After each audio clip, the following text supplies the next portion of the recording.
Hi, I'm Jim Park. Welcome to this HDT Talks Trucking podcast. A study from the University of Arkansas is casting doubt on the safety benefits of ELDs. Researchers found that crash rates and incidents of unsafe driving across certain fleets increased after the ELD mandate went into effect compared to the period prior to ELD implementation. The study found fleets with 20 or fewer trucks saw a 9% rise in crash rates, and single truck owner-operators as a group saw an 11.6% increase in the number of accidents. However, crash and violation rates for large megacarrier fleets did not change after the mandate came into effect. This study, entitled Did Electronic Logging Device Mandate Reduce Accidents?, was co-written by Alex Scott of the DeMoore-McKim School of Business at Northeastern University, Jason Miller of the Eli Broad School of Business at Michigan State University, and joining me on this episode to shed some light on the underlying reasons for the increase in crash and violation rates is Andrew Balthrop of the Sam M. Walton College of Business at the University of Arkansas. Before we speak with Andrew, remember to follow and connect with us on social media and subscribe to our YouTube channel so you don't miss a single episode of HDT Talks Trucking. This episode is sponsored by Circle K. Get the most savings on every gallon when you fuel with the Circle K Fleet Card. Learn more at CircleKFleetCards.com. Hi there, Andrew, and welcome to HDT Talks Trucking. It's good to have you aboard, sir. Thanks for having me. You've sort of set the safety and compliance world on ear with this new study you've just released. The research that you've come up with has sort of indicated that maybe the hours of service rules and the ELDs aren't playing all that well together. Could you sort of throw a little light on that for us? Sure. I should acknowledge the two co-authors I have on this study, Alex Scott at the University of Tennessee and Jason Miller. It was really great working with those guys on this study. What we looked into was when the ELD mandate went into effect, I guess back in December 2017, and it shows you how long it takes to get something published in the academic world, I guess, that it's just been released, the published version finally. But we were looking before and after the mandate went into effect and to see the impact on safety as measured by crashes and in safety as measured by regulatory infractions, I guess, unsafe driving behaviors or hours of service violations. That would be stuff sort of determined on the road or at roadside? That's right. That's right. Okay. Stuff monitored by FMCSA inspectors, the roadside inspections. Okay. And so we were looking at comparing carriers that we thought were likely to be heavily affected by this mandate, mainly small carriers and owner-operators, and comparing them before and after to carriers that shouldn't have been affected by the mandate because they already had ELDs in place.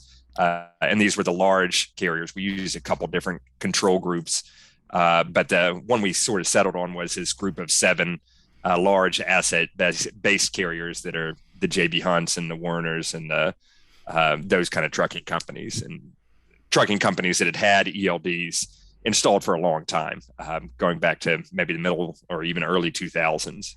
And so they shouldn't have been affected by the mandate, and they're kind of a control group to monitor what's happening to unsafe driving behaviors and accidents. Okay.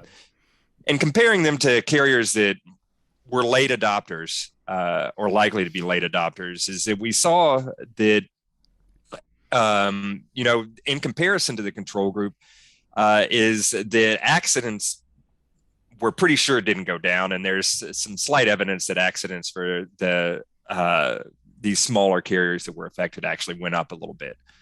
And we also saw, as these ELDs are getting adopted, is that the HOS violations were dropping, but you were kind of getting an increase in violations in other areas. Unsafe driving behaviors, speeding trended up.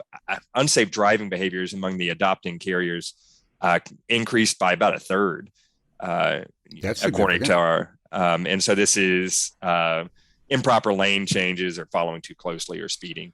All this stuff was on the rise. And so you kind of see these unintended consequences of this ELD mandate kind of really pop out at you in the data.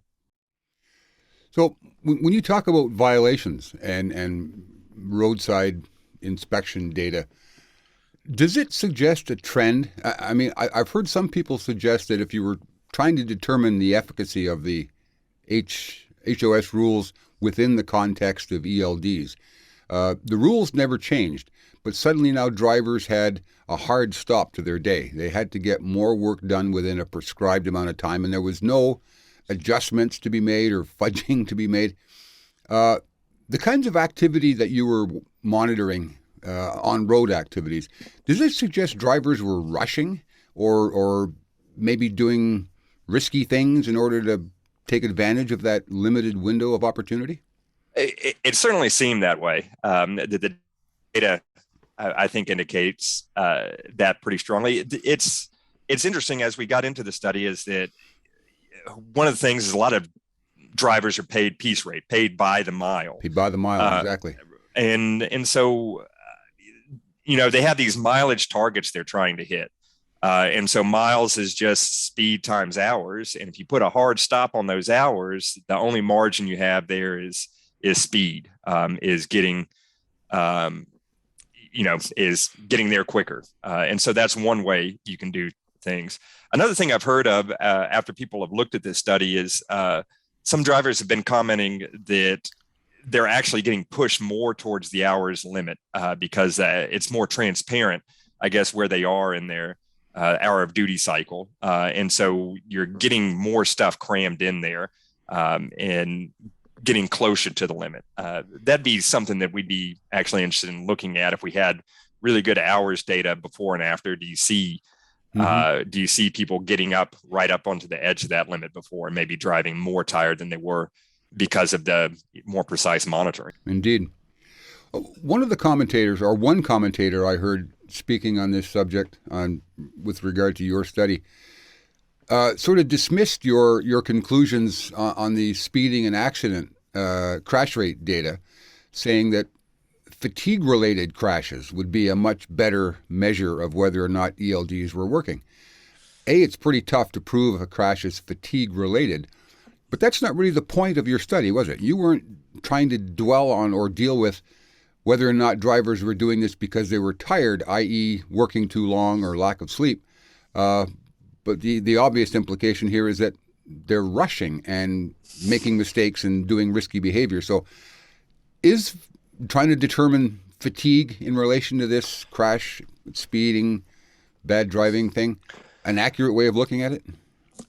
I think it's only one part of the story, as you indicated, is that our approach to this initially was that this changes incentives. That if there is a hard stop on the day, is that and if there's a device on your dashboard that's telling you that you have 20 minutes left, is it the incentives are all going to be there to rush a little bit more. And so that's what we had thought. And I think you're right, is that measuring fatigue related crashes is difficult, and crashes itself is a really difficult variable to deal with, because there's a lot of things that go into crashes. Is what is the road conditions like? How congested was it? What are other drivers doing around you that determine the crashes? Is that the violations, the kind of driver behaviors is indicated by those violations, I think is a less noisy variable, and that you see that speeding goes up and that unsafe driving goes up is pretty indicative of the incentive kind of thing that drivers are rushing more to get the loads done in that hard window. Yeah. You weren't looking at this aspect of it particularly, but people, DOT and FMCSA and others, point to ELDs or point to the violation reductions seen since ELDs emerged as part of this success story. Well, we're not getting any violations, therefore drivers must be safer. Well, most of those violations were form and manner violations, and if now you've got an automated system collecting all that information, there's less opportunity for drivers to make mistakes, i.e. fewer form and manner violations. Can we really make the claim, do you think, that ELDs are making things safer just because the number of form and manner violations is dropping?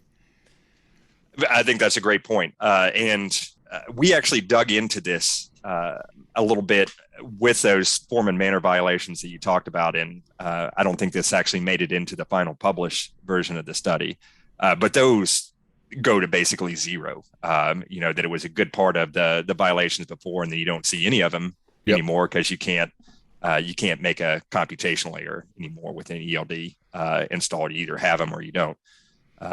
So that these violations are reduced, it doesn't lead to an increase in safety, and you didn't see any. Right? Is that at the end of the day, what does an increase in safety look like? Is that it has to be reduction in accidents, reduction in crashes, and you didn't see that.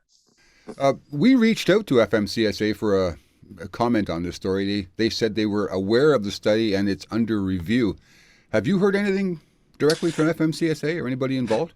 I have not. The study is pretty straightforward. That to do, there's a lot of fancy statistical methods that you could do, but this is just subtraction, essentially. You check before and after for these affected carriers, right? And you subtract it from the before and after for the unaffected carriers. Mm-hmm. So it's not a difficult thing for them to look into. And I would have imagined that we would have heard comments if there was anything horribly wrong with this study. Okay, fair enough. Well, thanks. That was great. When that popped out the other day, I thought, well, we got to talk a bit more about this. Because it really speaks to a problem that drivers have been complaining about since this thing went in. And it's really the first, verification that, yes, some of the things drivers saying are true. They do feel pushed and they do feel pressured, and, they're taking steps, rightly or wrongly, to work around that. So thanks for sharing that with us. Thanks for having me. My thanks to Andrew Balthrop, a research associate at the Sam M. Walton College of Business at the University of Arkansas, and to his co-authors, Alex Scott of Northeastern University and Jason Miller of Michigan State University. Remember to follow and connect with us on social media and subscribe to our YouTube channel so you don't miss future episodes of HDT Talks Trucking. I'm Jim Park. Thanks for watching.